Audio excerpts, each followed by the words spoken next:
অভয়ার দেহ ছিনতাই করে তড়িঘড়ি দাহ করার অভিযোগ ছিল। কার বিরুদ্ধে? এই নির্মল ঘোষের বিরুদ্ধে অভিযোগ ছিল। এই নির্মল ঘোষ যে অভয়ার দেহ ছিনতাই করে তড়িঘড়ি দাহ করেছিল বলে অভিযোগ, আজ সে পুলিশের জালে। হ্যাঁ, নতুন এফআইআর দায়ের হয়, আর নতুন এফআইআর যেই দায়ের হয় তারপরই গ্রেফতার নির্মল ঘোষ। নতুন সরকার ক্ষমতায় আসার পর আমরা দেখেছি শুভেন্দু অধিকারীর সরকার আরজিকর ফাইলস ওপেন করে, আবারও এফআইআর হয় এবং অভয়ার বাবা যে চিঠি লেখে সেই চিঠির ছত্রে ছত্রে ছিল ভয়ঙ্কর সব অভিযোগ। কোথা থেকে গ্রেফতার করা হলো? পানিহাটির প্রাক্তন তৃণমূল বিধায়ককে ওড়িশা থেকে গ্রেফতার করা হয়েছে তাকে। ঘটনায় ঠিক কি ভূমিকা ছিল নির্মল ঘোষের?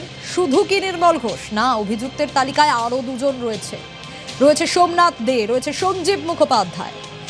পুরো বিষয়টাই পুলিশ খতিয়ে দেখছে।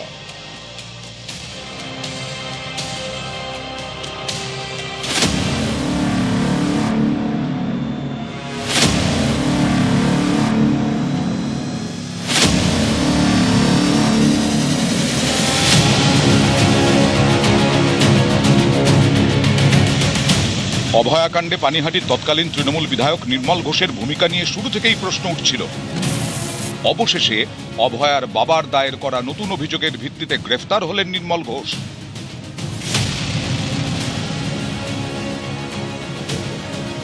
ওড়িশার বালাসোরের শিমুলিয়া থানা এলাকা থেকে তাকে গ্রেফতার করেছে পুলিশ। পুলিশ এবং প্রশাসনকে সাধুবাদ জানাই। নির্মল ঘোষ, আমি একটু দুঃখিত, এতদিন খুলেআম ঘুরে বেড়াচ্ছিল কেন। 2024-এর 9 অগস্ট আরজিকর থেকে অভয়ার বাড়ি হয়ে পানিহাটি শ্মশান। কি ঘটেছিল এই পথে? সোমবার অভয়ার বাবা শেখর দেবনাথ দায়ের করা অভিযোগপত্র অনুযায়ী আরজিকরে ময়নাতদন্তের পর অভয়ার মৃতদেহ নিয়ে গ্রিন করিডোর করে বাড়ির দিকে রওনা দেন পানিহাটির 17 নম্বর ওয়ার্ডের তৎকালীন কাউন্সিলর সোমনাথ দে। ঘড়িতে তখন সন্ধে 7টা। অভয়ার বাবার দাবি, পানিহাটির তৎকালীন বিধায়ক নির্মল ঘোষ, প্রাক্তন কাউন্সিলর সঞ্জীব মুখার্জি সহ অন্যরা তাঁর বাড়িতে জোর করে ঢোকেন, দ্রুত শ্মশানে গিয়ে মৃতদেহ দাহ করার জন্য হুমকি দেন। এমনকি সৎকারের আগে সামাজিক আচার অনুষ্ঠানের সুযোগ না দিয়ে জোর করে মৃতদেহ পানিহাটি শ্মশানে নিয়ে যাওয়া হয় বলে অভিযোগ অভয়ার বাবার। আমি সোমনাথ বাবা তো তার ডেথ সার্টিফিকেট আমার হাতেই দিল তো। আরে একসঙ্গে এসছে গাড়ি, ছোট ওদের গাড়ি আলাদা, আমাদের তো সরকারি গাড়ি। হো হাঁ করে পালিয়েছি, হুটার মেরে ছোট গাড়ি। ইতিমধ্যে আমরা রয়েছি পানিহাটি একটি আবাসনের 202 নম্বর ফ্ল্যাট। এখানেই এই সোমনাথ দে থাকতেন, কিন্তু যারা প্রতিবেশী রয়েছে তারা জানাচ্ছেন গত 1 মাস ধরে তার কোনো দেখা নেই। দেখানোর চেষ্টা করব, এই যে ফ্ল্যাট তার বাইরে তালা ঝুলছে, সোমনাথ দে নেই। আরেকজন লোককে গ্রেপ্তার করা উচিত, এটা মাননীয় মুখ্যমন্ত্রীর কাছে আমি আর্জি জানাবো। সেটা হচ্ছে সোমনাথ বলে যে ভদ্রলোক ছিলেন, তিনি আমার সামনে আজকে অভয়ার মাকে, বাবাকে কিভাবে তাদেরকে আমাদের সাথে কথা না বলতে দেওয়া এবং তাদেরকে হাইজ্যাক করে নিয়ে যাওয়া, কোনো প্রশ্ন না করতে দেওয়া এবং তাকে সম্পূর্ণভাবে কর্ডন অফ করে দেওয়া। এই পুরো যদি নির্মল ঘোষ যদি এর মধ্যে থাকেন, তাহলে তার অ্যাসিস্ট্যান্ট হচ্ছেন এই সোমনাথ বাবু। খর্দা থানায় দায়ের করা অভিযোগপত্রে অভয়ার বাবা শেখর দেবনাথ লিখেছেন, আগে থেকে 2টি মৃতদেহ শ্মশানে থাকলেও জোর করে আগে অভয়ার শেষকৃত্য সেরে ফেলা হয়।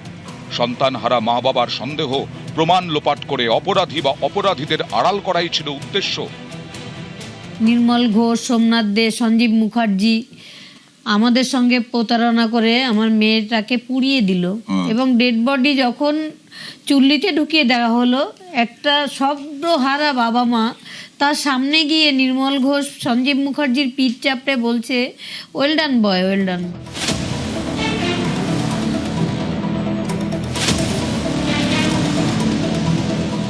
আপনার যেহেতু এফআইআর নাম রয়েছে, আপনি তদন্তে সহযোগিতা করবেন, তাই তো? অবশ্যই করবো, এর আগেও করেছি, বারবার করেছি। এর আগে সিবিআই গেছি, শিয়ালদা কোর্টে ট্রায়াল হয়েছে গেছি, এটা করবো না। পুলিশের তরফ থেকে আপনার সঙ্গে যোগাযোগ করা হয়েছে কোনো? বোধহয় করতে পারেননি, আমি করে নেবো। ওই জন্য আমি ফিরে আমি পার্সোনালি যোগাযোগ করে নেবো। অনেকেরই প্রশ্ন, তড়িঘড়ি কেন অভয়ার দেহ দাহ করে দেওয়া হলো? তবে কি দ্বিতীয়বার ময়নাতদন্তের সুযোগটাই রাখা হলো না? যে কোনো ঘটনা, সেটা যদি অপঘাতে মৃত্যু হয়, আনন্যাচারাল ডেথ হয়, সেটা সবকিছু ভালো করে দেখেই তারপরে পোস্টমর্টম কমপ্লিট হয়, দরকার হলে দ্বিতীয়বার পোস্টমর্টম করা হয়, আবার কখনো কখনো তারপরে দ্বিতীয়বার তৃতীয়বার যতবার দরকার হয় পোস্টমর্টম করে যতক্ষণ না স্যাটিসফাইড হচ্ছে ততক্ষণ হয় না, তো মৃতদেহ দাহ করা যায় না। এবং মৃতদেহ দাহ করতে গেলে আত্মীয় স্বজনের সই লাগে। আত্মীয় স্বজন সই করেছিল এখানেতে, তাও তো জানি না। এত তাড়াহুড়ো করার কোনো প্রয়োজন ছিল না। পালাবদলের পরেই নতুন করে খুলেছে আরজিকর ফাইলস। নজরে আইপিএস, নজরে 3 নেতাও। নির্মল ঘোষ, সোমনাথ দে, সঞ্জীব মুখার্জি, এই 3 জন এই কাণ্ড করেছেন। সিপি ব্যারাকপুর হেয়ার, এটাতে সিবিআই নেই। Please start new case and take appropriate action. অভয়া বলিনি, অভয়া বলিনি, অভয়া বলিনি। মুখ্যমন্ত্রীর এই বক্তব্যের পরদিনই খড়দা থানায় 3 মূর্তির বিরুদ্ধে অভিযোগ দায়ের করেন অভয়ার বাবা।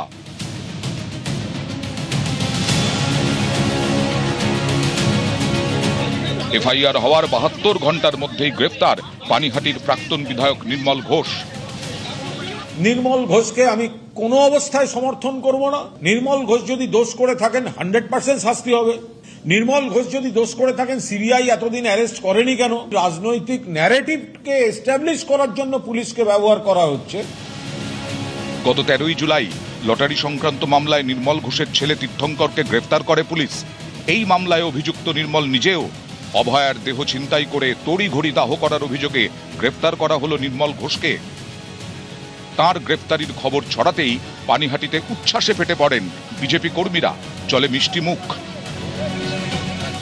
নিউজ 18 বাংলা। আচ্ছা, অভয়ার দেহ তড়িঘড়ি দাহ করার ফল কি হয়েছে? তৎকালীন কলকাতা পুলিশ যে তথ্য প্রমাণ ভিসেরা ফরেন্সিক এভিডেন্স সংগ্রহ করেছিল, এই তদন্তে সেটাই একমাত্র ভরসা। অপরাধের 24 ঘন্টার মধ্যে দেহ দাহ হয়ে যাওয়ায় দ্বিতীয়বার ময়নাতদন্তের কোনো সুযোগও ছিল না। কেন্দ্রীয় এজেন্সির নতুন করে তথ্য প্রমাণ সংগ্রহের সুযোগ তাই ছিল না। সাজাপ্রাপ্ত সঞ্জয় রায় ওই অপরাধের আরও এক জীবন্ত প্রমাণ, কারণ তার উপস্থিতি মিলেছিল। আবার সঞ্জয় নিজেকেও প্রমাণ করতে চেয়েছিল। সঞ্জয়ের ফাঁসি হয়ে গেলে সেই প্রমাণটাও মুছে যেত।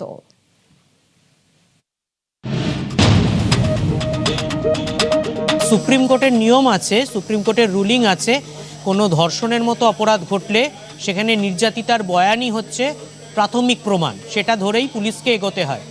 যেখানে অভয়া মারা গেছেন বা যেখানে নির্যাতিতা মারা যান, সেখানে তার দেহটা হয়ে যায় প্রমাণ।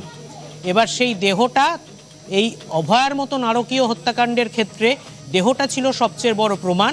24 ঘন্টা, অপরাধ ঘটার 24 ঘন্টা কাটার আগেই সে দেহটা দাহ হয়ে গেল। আমরা বলতে পারি প্রমাণ মুছে দেওয়া হলো কিনা সেটা এখন তদন্ত সাপেক্ষ, এটা নির্মল ঘোষকে জেরা করে তদন্তকারীরা জানতে পারবেন, কিন্তু প্রমাণটা মুছে গেল। তাহলে কি রয়ে গেল?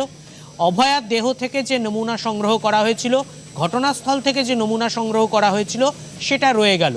তারপর এজেন্সির হাত বদল হয়েছে, কলকাতা পুলিশ থেকে সিবিআইয়ের কাছে গেছে মামলা, কিন্তু সিবিআই নতুন করে নমুনা সংগ্রহ করতে পারেনি। এই যে তড়িঘড়ি একটা ময়নাতদন্ত করা হচ্ছে, এই ময়নাতদন্ত কতটা নিখুঁত হয়েছে সেটা কিন্তু একটা প্রশ্নের চিহ্ন থেকে যায় তাতে। এবং ময়নাতদন্তের ভূমিকা একটা ক্রিমিনাল ট্রায়ালে অত্যন্ত গুরুত্বপূর্ণ, কারণ ময়নাতদন্ততেই বোঝা যায় কজ অফ ডেথ।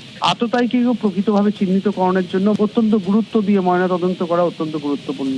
তো সেটা এক্ষেত্রে একটা অভিযোগ ছিল বলে আমরা শুনেছি যে ময়নাতদন্ত সঠিক হয়নি বা ময়নাতদন্ত অত্যন্ত তড়িঘড়ি হয়েছে।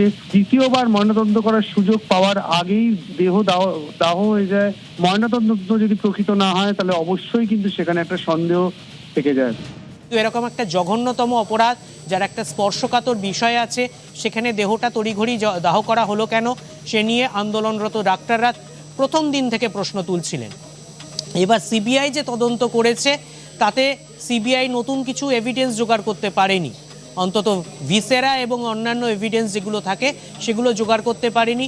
যা কলকাতা পুলিশের তদন্তকারী দল প্রাথমিকভাবে জোগাড় করেছিল তার ওপরেই তদন্ত করতে হয়েছে। কলকাতা পুলিশ যাকে চিনিয়ে দিয়েছিল অপরাধী হিসেবে, সেই সঞ্জয় রায় ছাড়া দ্বিতীয় কোনো অপরাধীকে পায়নি, কারণ অন্য কোনো এভিডেন্সও সিবিআই পায়নি। আর নির্মল ঘোষকে তদন্তকারীরা জিজ্ঞেস করতে পারেন তার এত তাড়া কিসের ছিল, তাকে কেন এত তড়িঘড়ি এত জোর করে অভয়ার দেহটাকে পুড়িয়ে দিতে হলো, বা বলা যায় এভিডেন্সগুলো এইভাবে নষ্ট হয়ে গেল। এভিডেন্সগুলো দ্বিতীয়বার খুঁজে দেখার, দ্বিতীয়বার ময়নাতদন্ত করার আর সুযোগ রইল না।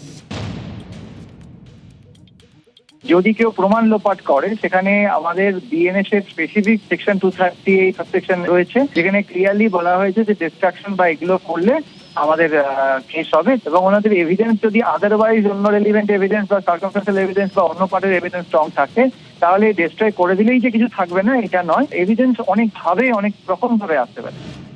ভিসেরা সংগ্রহ যেটা দেহ থেকে করা হয়েছিল সেটার ক্ষেত্রে কিছু ফাঁক ছিল, কারণ ক্রাইম সিনে প্রচুর মানুষকে দেখা গিয়েছিল, যাই নিয়ে কলকাতা পুলিশের সঙ্গে সংবাদ মাধ্যমের একটা তর্ক বিতর্কর পরিস্থিতি হয়েছিল। কিন্তু যে ঘরে অপরাধটা ঘটেছিল নমুনা সংগ্রহের সময় সে ঘরে প্রচুর মানুষের উপস্থিতি দেখা গিয়েছিল, একেবারে ভিড় গিজগিজ করছিল।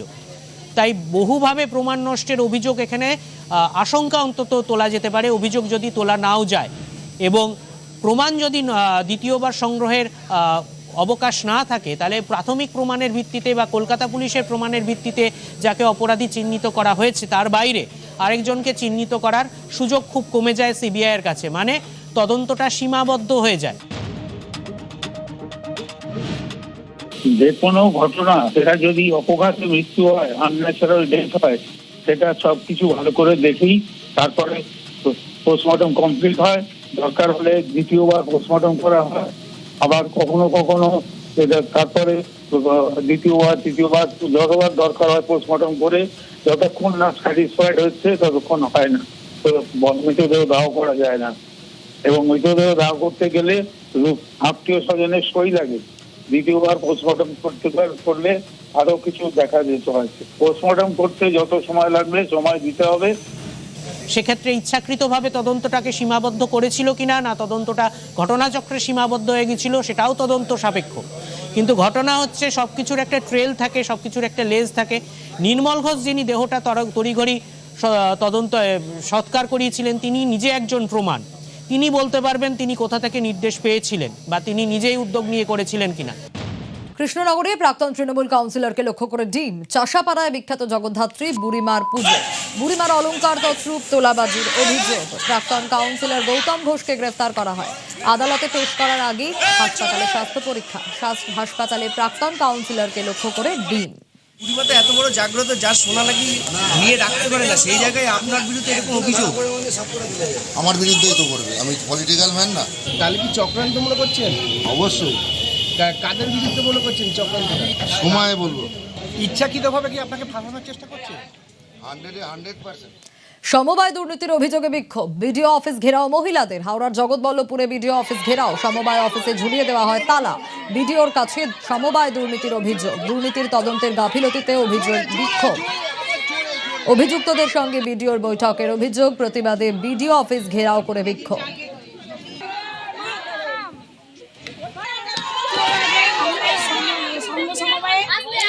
অনেক দিন ধরেই দুর্নীতি চলছে, তার কারণ আমরা প্রতিবাদ করেছি, কিন্তু কোনোদিনই কোনো কেউ মাথা ঘামায়নি। আমাদের অঞ্চলের প্রধান বলো উপপ্রধান বলো কেউ মাথা ঘামায়নি। আমাদের কাছে খাতা যখন এসে পৌঁছলো, দেখলাম যে 4 বছর 5 বছর করে খাতা ছাড়া হয়নি। তাহলে তারা টাকাগুলো নিয়ে গিয়ে কি করেছে? প্রত্যেকটা মেয়েদের লোনের বই আটকে রেখে দিয়েছে, দেবে না। সঙ্গের ঘর আমরা বন্ধ করেছি বলে। এই সব দিক থেকে আমরা যখন মঙ্গলবারে বিডিও সাহেবের কাছে এসেছিলাম, বিডিও সাহেব আমাদের সঙ্গে খুব বাজে ব্যবহার করে আমাদেরকে বার করে দিয়েছে। আমরা চাইছি সংঘ সমবায়ের প্রত্যেকটা কমিটি চেঞ্জ হোক, স্বচ্ছভাবে কমিটি করুন।